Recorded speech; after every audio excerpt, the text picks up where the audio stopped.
Good afternoon, everyone, and welcome to the Center for Migration Studies webinar, A Catholic Response to Exclusionary Nationalism, the Global Crisis in Refugee Protection, and Recent Developments in U.S. Immigration Policy.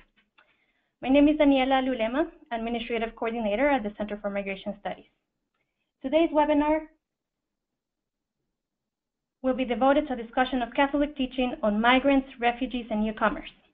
Our Executive Director, Donald Kerwin, will discuss the biblical touchstones of Catholic teaching on migrants and refugees, the key principles that guide the Church's analysis of this timeless issue, the recent developments of U.S. immigration policy and refugee protection, and how the Catholic community views and can respond to them. We have received a few questions regarding specific legal situations. Please note that during this webinar, we will not provide legal advice or address individual cases. Before I pass it on to Don, some housekeeping items. First, feel free to type your questions in the chat or question box on your control panel or send them by email at info@cmsny.org, and I will raise them during the Q&A session at the end of the presentation. Second, this webinar cannot be recorded without permission. We will make the recording of the webinar available upon request. So now I'd like to introduce Donald Kerwin, CMS's Executive Director.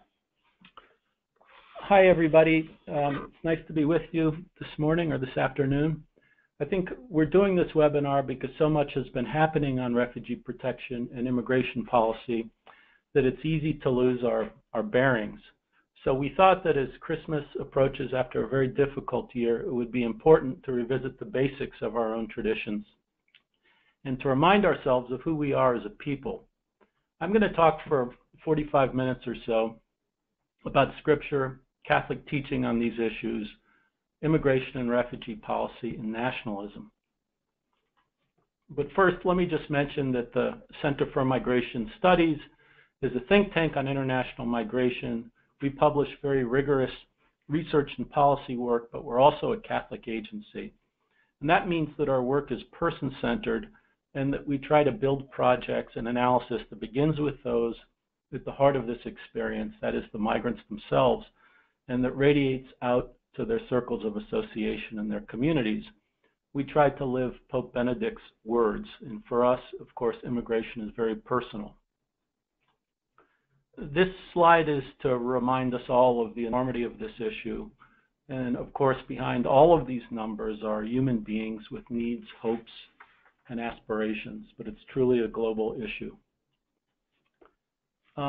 There was an interesting exchange recently between Stephen Bannon, who's President Trump's advisor, and Cardinal Dolan. And Bannon, you may have seen, criticized the U.S. bishops' policy positions on immigration and said that unlike other issues, immigration doesn't implicate church doctrine. Instead, he said the bishops took these positions for financial reasons, to fill their coffers and also to fill their pews. And in truth, that's ridiculous, and Dolan dismissed Bannon's comments as insulting and preposterous, but he thanked him, interestingly enough, for clarifying that this teaching wasn't in fact a matter of church doctrine, it was a biblical mandate. So we often hear in kind of the public square that migrants and refugees are described as a threat or a problem, but that's not how we view them. And I wanted to share this quote from Pope Francis. Let me read the first part of it, which isn't here, but he said, "Every human being is a child of God. He or she bears the image of Christ. We ourselves need to see and then enable others to see that migrants and refugees do not only represent a problem to be solved, but our brothers and sisters to be welcomed, respected, and loved. Immigrants in our tradition are a gift. They're not a burden. They're not alien. They're us. And we see in them the face of God. If you're not a refugee or immigrant, you're called to empathize and show compassion for them, which Pope Francis defines as to suffer with refugees and immigrants. And so much of Catholic teaching, looking at the Hellwig quote here, is about making this imaginative leap into other people's shoes and to be able to see and know refugees as brothers and sisters. So we're in a very troubling moment in U.S. history. We know that people without legal status and their families have been under siege for many years now. politicians often claim to support legal migration, but to oppose illegal migration. If you support the rule of law, I mean, why would you support putting so many people outside the law's protections and not legalizing the undocumented? I think over the last year, the administration has taken this distorted view of the rule of law even a step further, and it's moved to illegalize more legally present persons and to eliminate lots of legal immigration programs. And in fact, this has always been the goal of anti-immigrant nativist groups. So the administration has endorsed the RAISE Act, which would slash legal immigration levels in half, in particularly target family-based immigration. At a time of record numbers of forcibly displaced persons, it's lowered the refugee admission ceiling to its lowest level since the program's creation. It's also created a 90-day pause on resettlement from 11 nations, and those nations have been the source of more than 50% of the refugees in the United States in recent years. It's eliminated the Deferred Action for Childhood Arrivals, the DACA program, and it's opposed using the most likely legislative vehicle, the must-pass spending bill, to legalize this group through the DREAM Act. It's also announced the termination of temporary protected status for Nicaraguans and Haitians, and Hondurans and El Salvadorans will be up next. It's terminated the Central American Minors Program, which allowed qualifying children from El Salvador, Honduras, and Guatemala with legally present parents in the United States, allowed these children to enter as refugees or humanitarian parolees.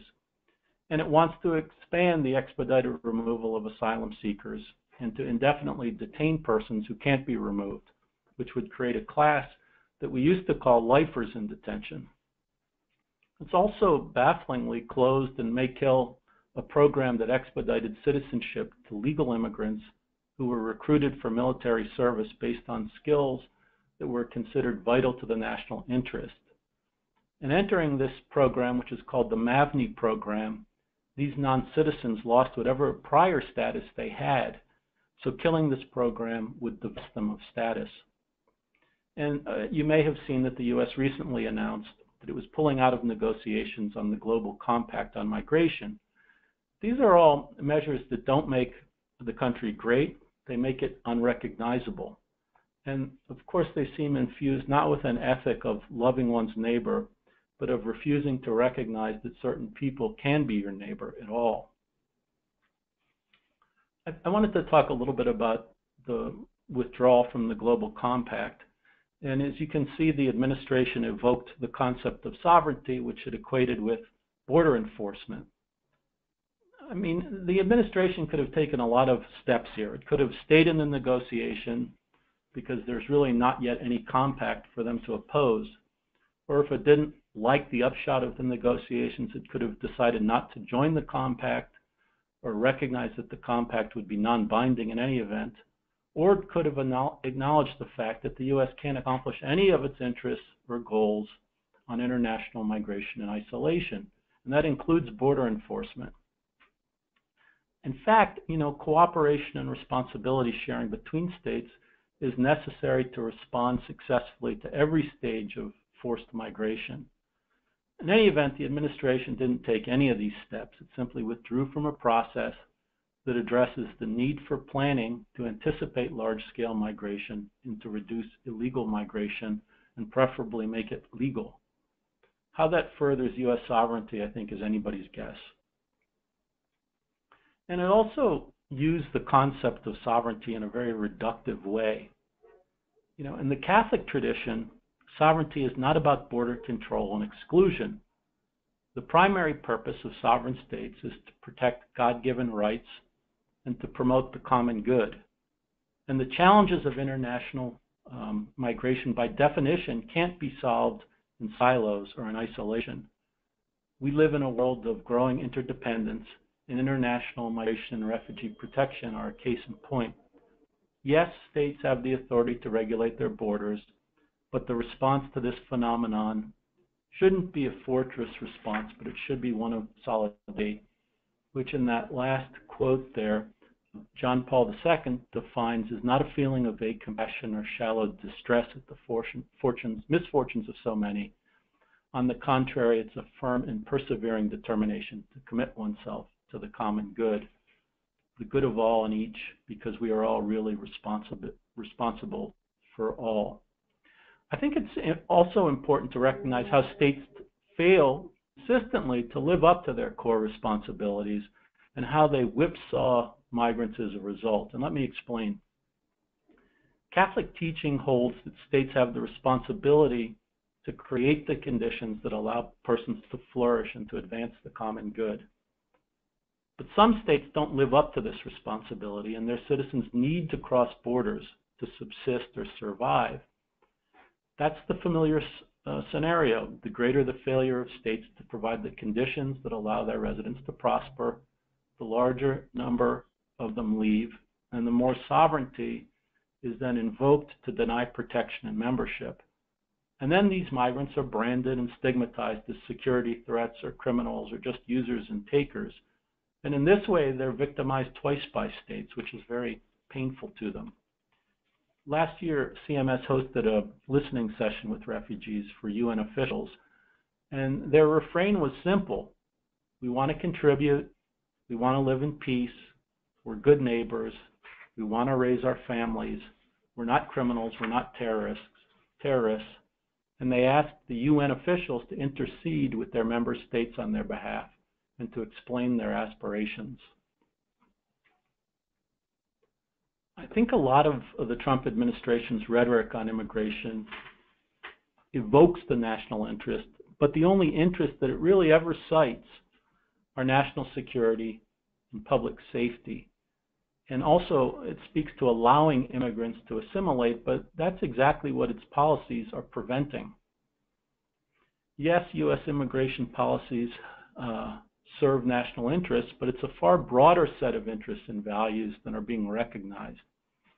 Here are some principles that have been articulated in presidential signing statements of prominent immigration legislation over the last 90 years. The preservation of families, non-discriminatory admission policies, fairness in process in admissions and removals, a commitment to freedom and liberty by providing haven to people in need, economic competitiveness.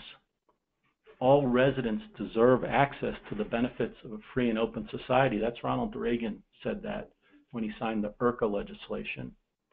And the recognition that the rule of law is served by fair, orderly, and secure migration, and that illegal migration should be minimized. In other words, there's a lot more to this timeless human phenomenon than security and safety.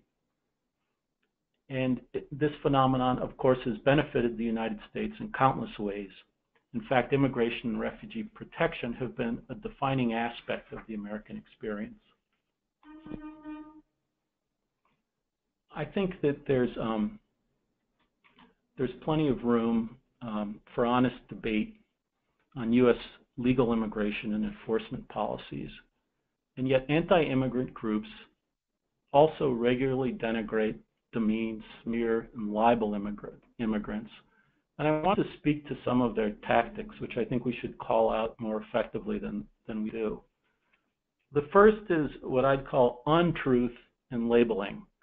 You know, calling immigrants illegal aliens, or calling the bishops financially self-interested, or calling refugees terrorists. The second tactic is appropriating religious language and using it against immigrants and religious groups. Terms like amnesty and sanctuary have a proud religious provenance.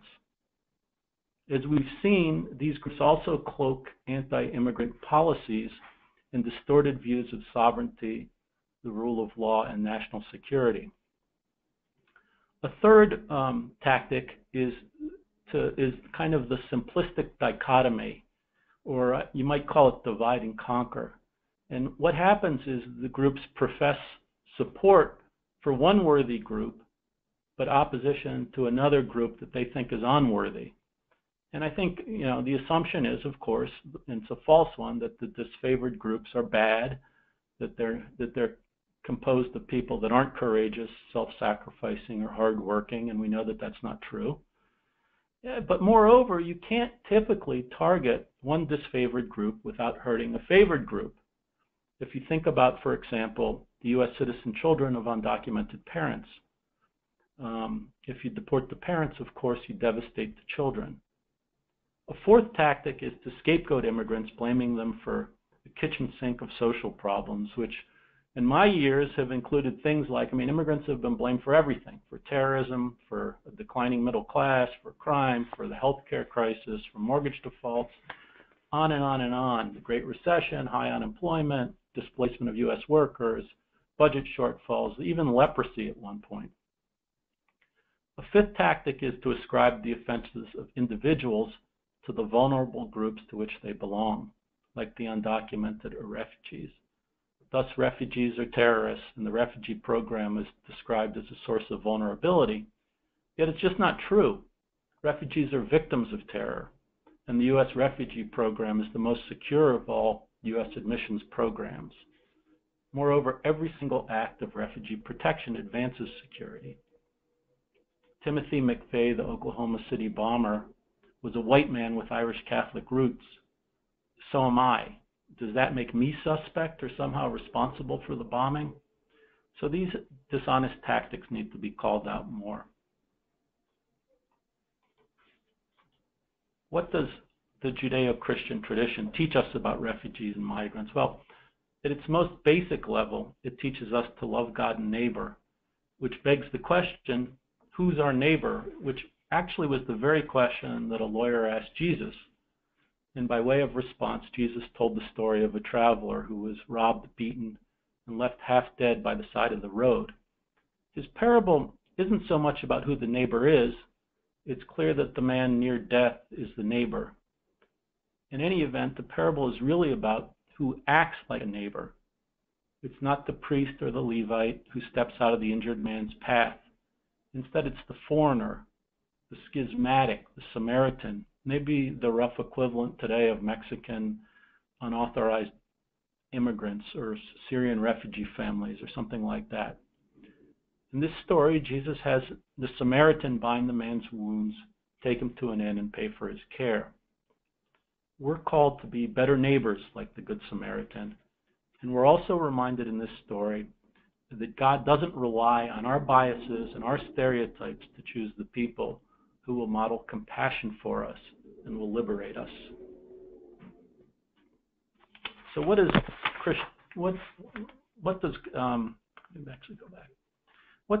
Scripture say about refugees, migrants, and newcomers? It basically says they're us. God tells just to go through it quickly, God tells the Jewish people to go forth from your land and from your father's house to a land I will show you. And for generations, these people move from place to place. They're driven by God's orders, by famine, persecution, family disputes, wars, and the like. And they suffer. They suffered defeat, slavery, exile, hunger, persecution, deprivation, hardship of every kind, until they reach a land of their own. And from this experience, the Jewish people are taught not hard-heartedness, but empathy and generosity towards foreigners. In the Pentateuch, the first 5 books of the Old Testament, the imperative to love the stranger recurs 36 times. And in the New Testament, this theme is enriched and deepened to love of the stranger, because Christ identifies with the stranger and other dispossessed people. In Scripture, migration and displacement consistently serve as the backdrop for humankind's experience and encounter with God. In the Christmas season, we're especially called to remember the Holy Family's trip to Bethlehem and how their son began his earthly journey as a displaced person, and he soon became a refugee. I sometimes am fortunate enough to receive monographs or books and articles from immigrants who have written on their experiences, their faith, their wisdom. And I recently received one from Mara Kamen, who migrated from Mexico to northern Canada. And I think she may be on this call, so if she is, I'm going to quote from her. And this is one of the quotes from her book. And she wrote this about the Holy Family's flight to Egypt, just like today's refugees. She said, When the Holy Family went to Egypt, they lived as refugees, as immigrants, as strangers. It seems that Jesus wants to tell us that he is also one of us, an immigrant, a new citizen in a strange land. According to Exul Familia, the Holy Family became, in that experience, for all times and places, the models and protectors of every migrant, alien, and refugee, of whatever kind, who, whether compelled by fear or persecution or want, is forced to leave his native land and relatives, his close friends, and to seek a foreign soil. We also remember the itinerant ministry of Jesus, who's constantly on the move, and who's also on a longer, lifelong journey to a homeland beyond Jerusalem. You know, I think we refer to welcoming the stranger constantly, and we sometimes end up giving Matthew 25 short shrift. It was the reading from a couple of weeks ago, and there were three striking themes in it, I thought. One is that Jesus identifies so intensely with migrants that he teaches that our salvation depends on how we treat migrants in the least of our brothers and sisters.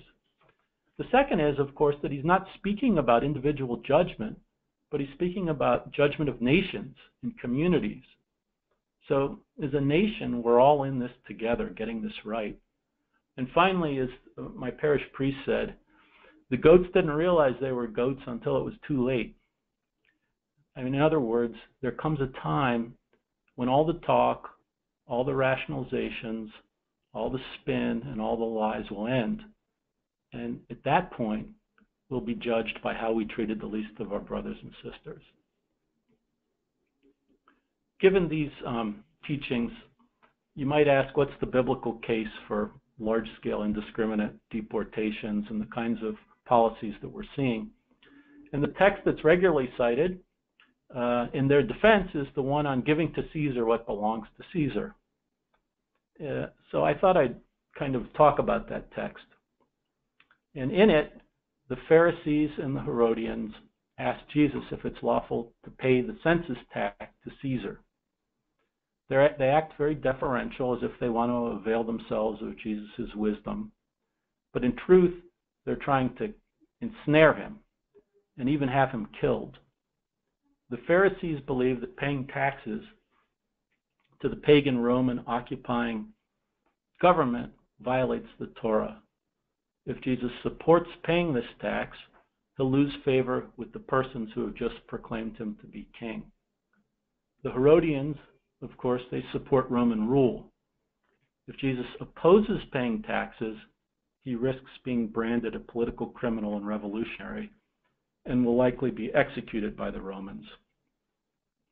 Ultimately, Jesus tells them to render unto Caesar the things that are Caesar's, and unto God the things that are God's. And this answer, of course, begs the question, what belongs to Caesar and what to God? Well, in the Jewish tradition, everything belonged to God. The people's love, their allegiance, their land, their selves. And you can see the quote from Archbishop Chaput here. I think what that goes to is that in our tradition, we're first and foremost citizens of the kingdom. So it's fair to ask in the immigration debate, should we render unto God by honoring the dignity of immigrants and advocating for their just treatment and inclusion, or should we stand by silently and indifferently honoring Caesar in response to ever harsher, more vindictive and dysfunctional laws? Here's the punchline. Caesar gets the coin that bears his inscription and his likeness, but in the final analysis, he doesn't even get to keep that. These are kind of the broad principles of Catholic social teaching, and all of them in different ways speak to migration. And I think for those who don't know them, or even for those who do, let me just run through them very quickly. Human dignity and respect for life. Every life is sacred, created. We're all created in God's image and therefore invaluable. And it's not what a person has or does that gives them dignity, it's their humanity. Refugee protection, immigration are pro-life issues. Second, economic and political systems must serve the human persons. Human beings should never be a means to an end. They're never a problem. to be solved. As Pope Francis has said, migrants and refugees are not pawns on the chessboard of humanity. Third, human rights and the common good. Rights derived from the God-given dignity of each person, not from nationality, not from immigration status. States, in fact, exist to safeguard rights and to promote the common good. In the Catholic tradition, rights always entail responsibilities, that is, they have a social dimension. Rights mediate values, but our values, love, hospitality, justice, require a deeper response to others than simply vindicating their rights in a legal way. Fourth, the preferential option for the poor. I think this is kind of a misnomer because it's not really an option. The better word would be decision. And it's not about really preferring one group over another. Instead, what this principle requires us to do is to act on behalf of those whose dignity and whose rights have been violated, and to restore the least of our brothers and sisters to their proper place in the human family. This principle holds that the moral test of a society is how it treats the least, and whether it serves the common good by prioritizing the needs of the poor and vulnerable. Fifth is the dignity of work. People have the right to decent and productive work, fair wages, and economic initiative. Work is always more than a way to make a living. It's a way to participate in God's creation. And it's why so many people migrate. And of course, so many migrants struggle to find dignified work. Sixth, the need for solidarity and to build the human family. We're one family, part of the same mystical body of Christ, and our responsibility to each other across national, racial, economic, and ideological lines. We're called to work globally for justice. We're our brothers and sisters, keepers wherever they live. The seventh is stewardship. The goods of the earth are gifts from God, and our role is to be good stewards of what God has created. Private property has a social mortgage in the Catholic tradition. That means that everything we have should be used to benefit others and to advance the common good. Pope Benedict in 2011 said, migrants and local populations all have the same right to enjoy the goods of the earth whose destination is universal. And the eighth is subsidiarity. And this is a concept like the government concept of devolution or the organizing concept of local empowerment, which speaks to the need for decisions to be made by those who are closest to a particular situation and most affected by a particular problem or decision. Basically, to allow people to do and decide for themselves. You might say that the decision to migrate is kind of the ultimate example of the expression of subsidiarity, although along the way there's many decisions affecting migrants that are made for them. So beyond these general principles, there are several standards and principles that the Church uses to analyze migration and to judge migration policies. This is the first, that people have a right not to have to migrate or to flourish and to live fully human lives at home. And Pope Benedict's quote goes to this point. However, when a person can't survive or sustain her family at home, she has the right to pursue better conditions, including through migration. You know, in these circumstances, migrants are often called criminals, but migration doesn't make them criminals. As human persons, their dignity consists in their willingness to give of themselves to God and to others. Thus, when a person flees her home to survive, she's exercising her God-given rights. In fact, she's exercising the oldest recognized subjective human right, which is self-preservation. And when she uproots to support her family, she's acting selflessly, not criminally. How can we reconcile the right to migrate with the authority of the state to regulate migration? Well, this is how the U.S. and Mexican bishops did it. And they said that the right of a sovereign state to control its borders, they recognized that right in furtherance of the common good. However, they also recognize the right of human persons to migrate so they can realize their God-given rights. And they concluded that while the sovereign state may impose reasonable limits on immigration, the common good is not served when the basic human rights of the individual are violated. So they support both regulated borders and the protection of the rights of migrants, particularly forced migrants. And in fact, they see these two imperatives as complementary, not at odds. Remember, states aren't fortresses in our tradition.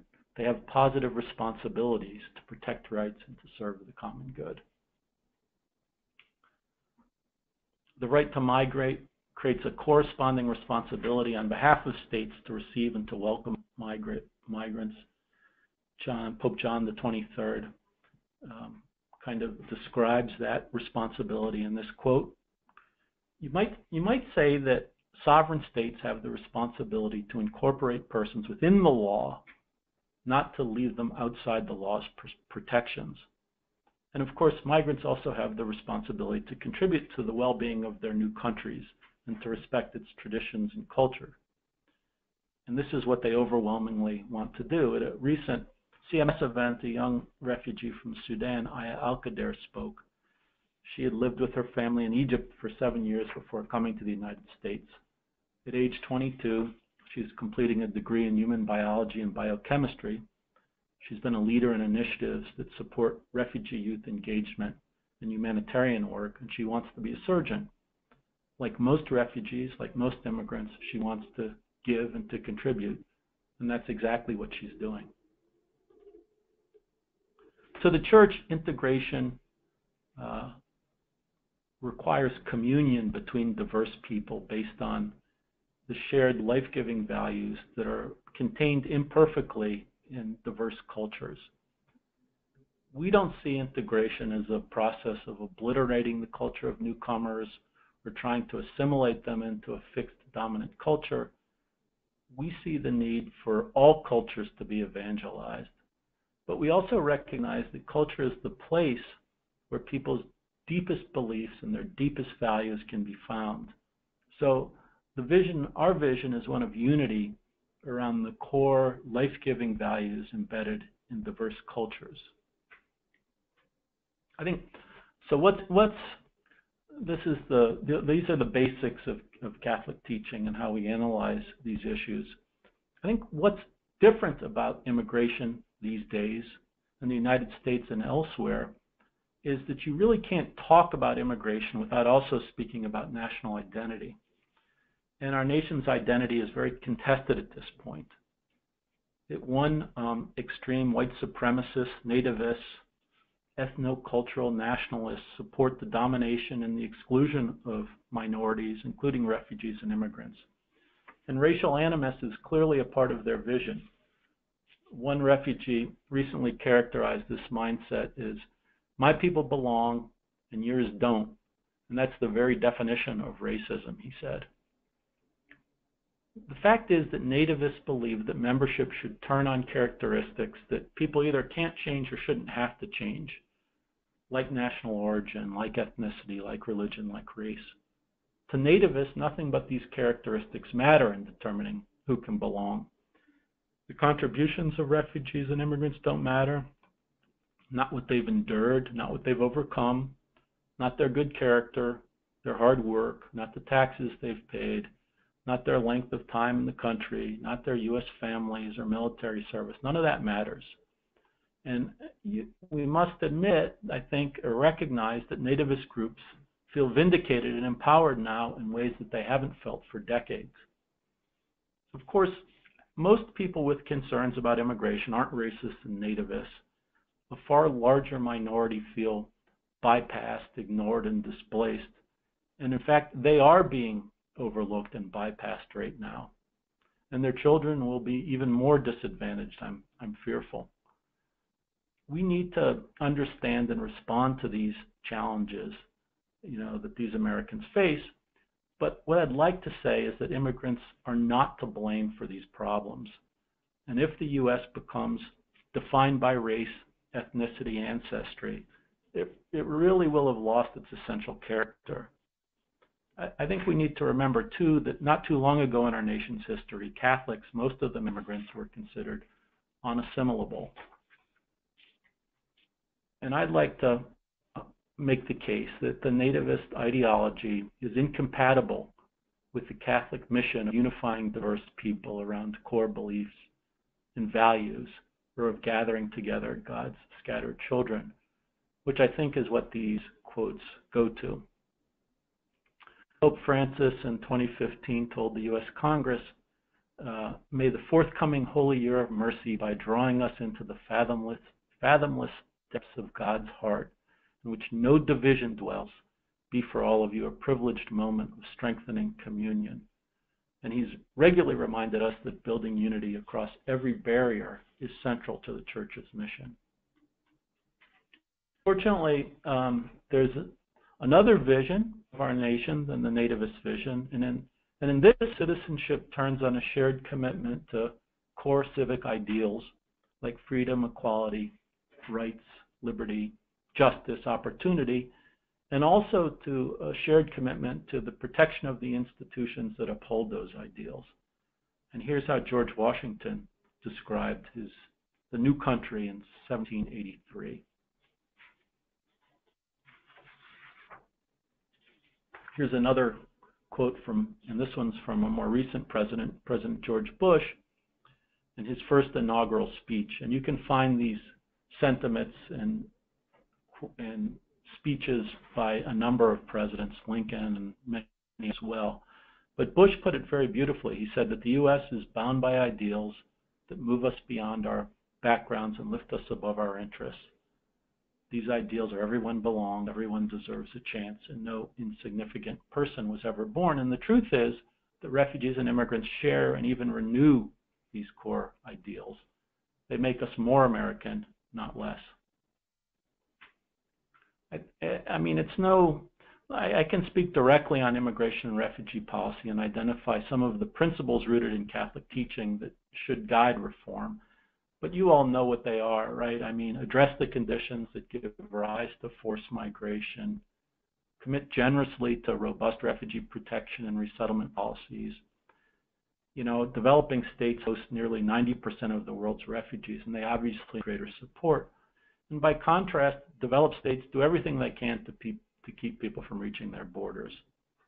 There needs to be far greater availability of traditional and non-traditional permanent solutions for refugees.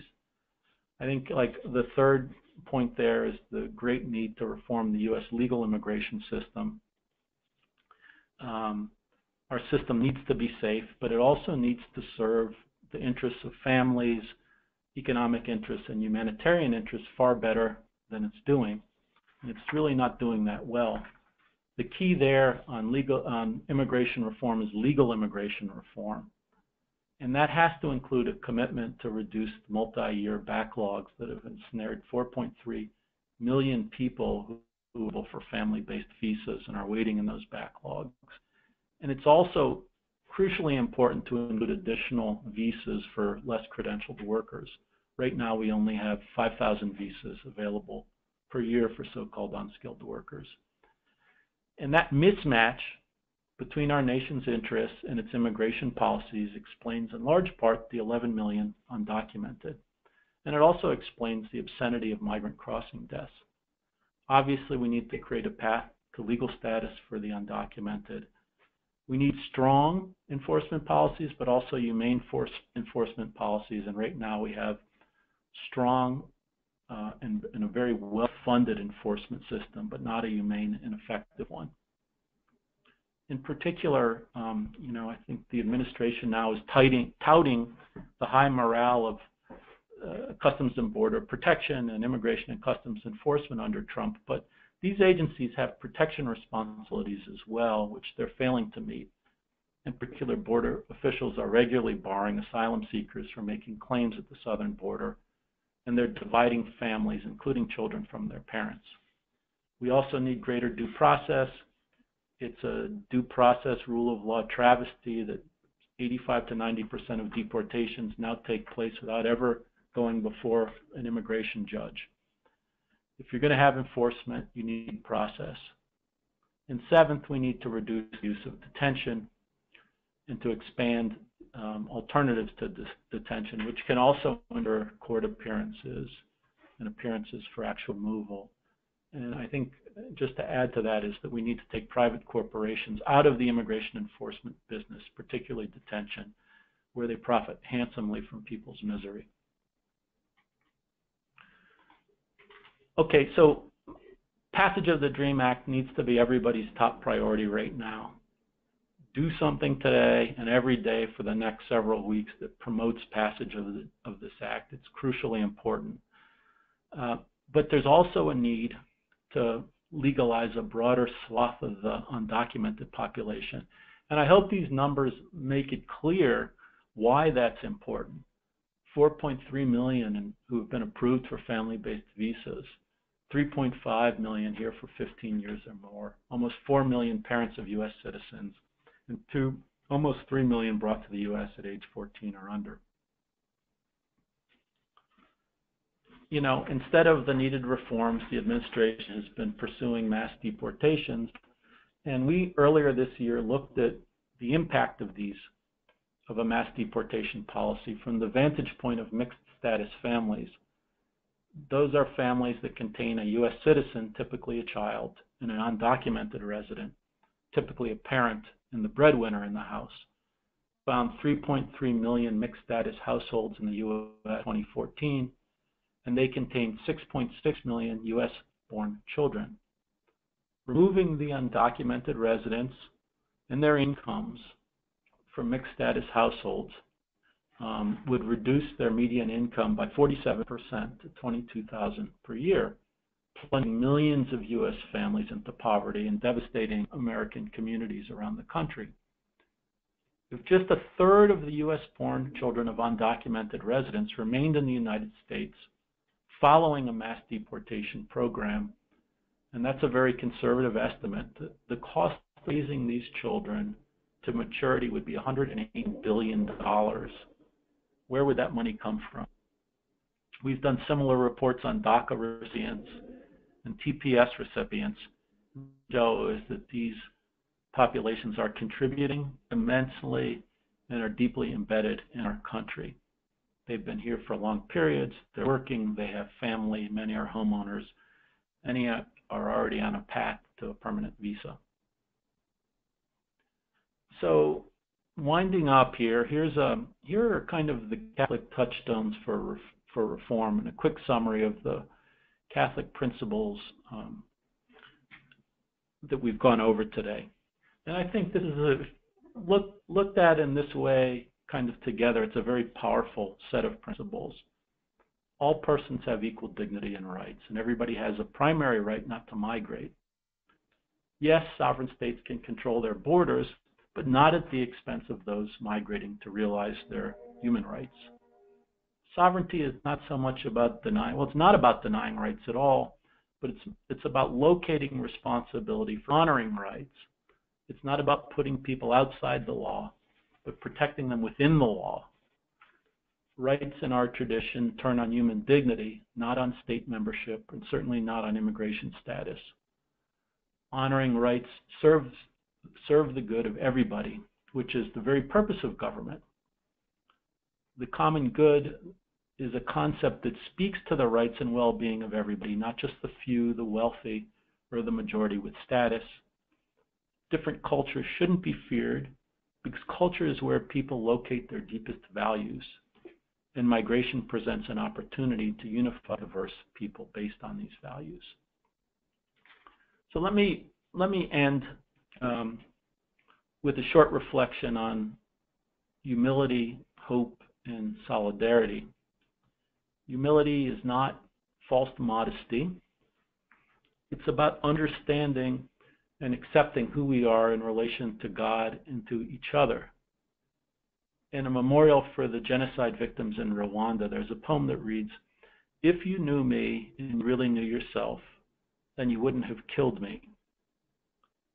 Thomas Merton called humility hard-headed spiritual realism. So humility is the virtue that roots and grounds us. It's a precondition to compassion. I think it's easy to be discouraged these days. It's easy to be afraid these days. But it's important and really imperative to remain hopeful. On August 9th, 1936, in the middle of the Great Depression, Dorothy Day wrote to a friend who was disappointed about the impact of her work and the seeming indifference of her fellow Catholics to what she was doing at that time. In Day's response, her words resonate, I think, today very powerfully. And she said, "You sounded so discouraged, and you know as well as I do that discouragement is a temptation of the devil. Why should we try to see results? It's enough to keep on in the face of what looks to be defeat. We certainly have enough examples in the lives of the saints to help us, not to speak of that greatest of failures to the eyes of the world, of Christ on the cross. Why look for a response? After all, we can only do what lies in our power and leave the rest to God. God will attend to it." Or as Pope Francis put it, "Ours is to plant the seeds, and God sees to the fruits of our labors." One of my Scalabrini friends and colleagues, Father Graziano Battistella, recently wrote that if we recognize the Lord, including in the migrant, then the Lord will recognize us in front of the Father.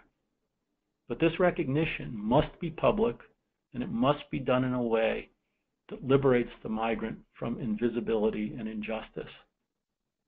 As Dr. Martin Luther King reminded us, in the end, it's not the words of our enemies, but the silence of our friends that we'll remember.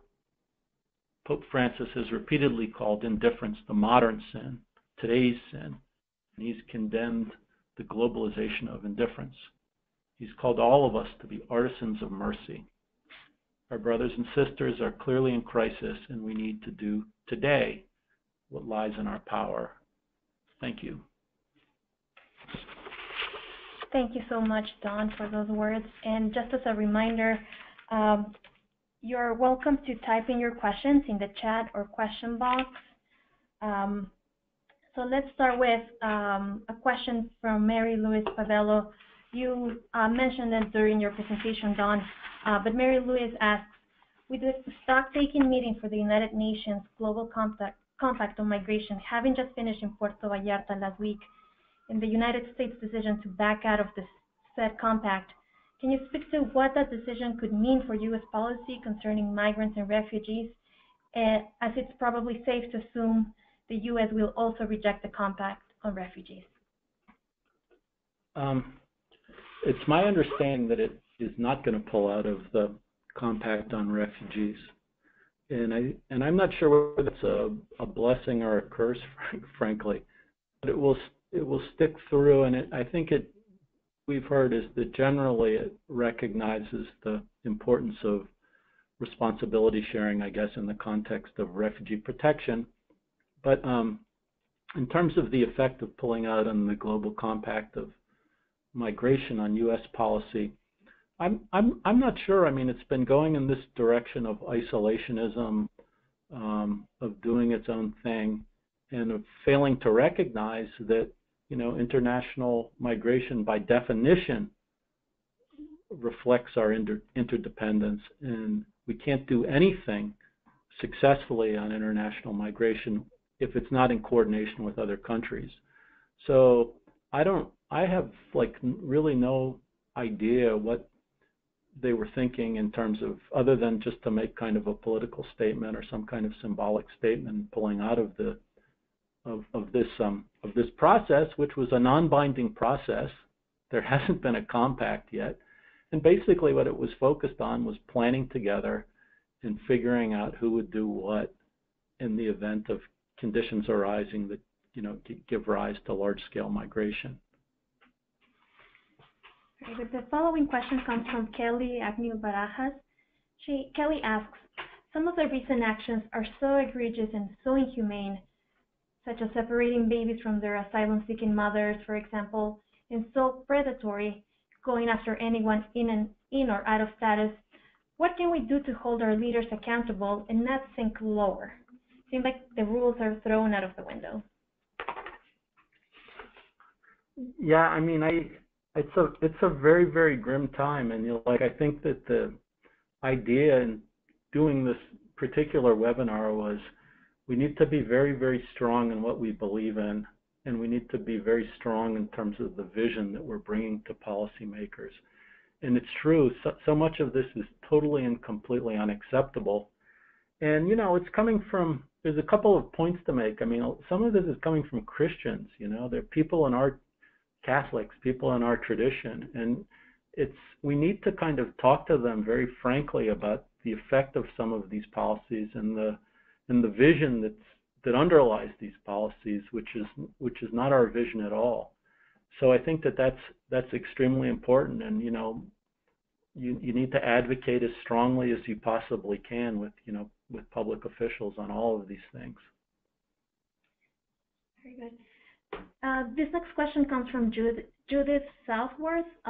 Judith asks, is there an opportunity to raise our voices together on behalf of our brothers and sisters without resorting to economic data, but highlighting the beautiful principles you outlined?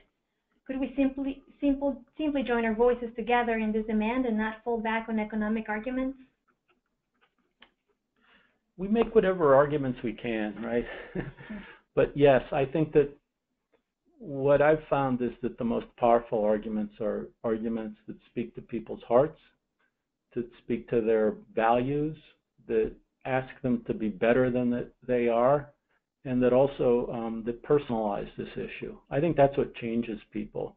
And we produce a lot of profiles of different groups that are targeted, and they talk about, you know, their family ties, they talk about the work that they do, they try to provide kind of a description of these people. And I don't have any so it's fact-based, what we're providing, it's evidence, but I don't have high hopes that the way things are going, that these kinds of evidence-based tools are the key to just policies. I think it really is speaking from a place of values and speaking very personally about these issues. So I agree with your sentiment. Very good. And a few people have asked about the PowerPoint slides and the recording of the webinar. As I mentioned at the beginning of the presentation, we will make this recording available upon request. So if you would like to receive it, please email us at info@cmsny.org. Any final thoughts before we close? I don't think so, just other than to wish everybody a joyous holiday season, and to urge you to keep working on these issues and to keep pushing your policymakers and to keep doing what you're doing, and I hope that you'll feel strengthened in your faith to do this work, because you're really doing God's work at a time that's it's a very desperate time for our brothers and sisters, for immigrants and refugees, and for our country. And it's really a battle, I think at this point, for the heart of our country. So please renew whatever you're doing and continue to do it. Thank you everyone for joining us, and happy holidays to everyone, and we look forward to continuing being in touch in the following year.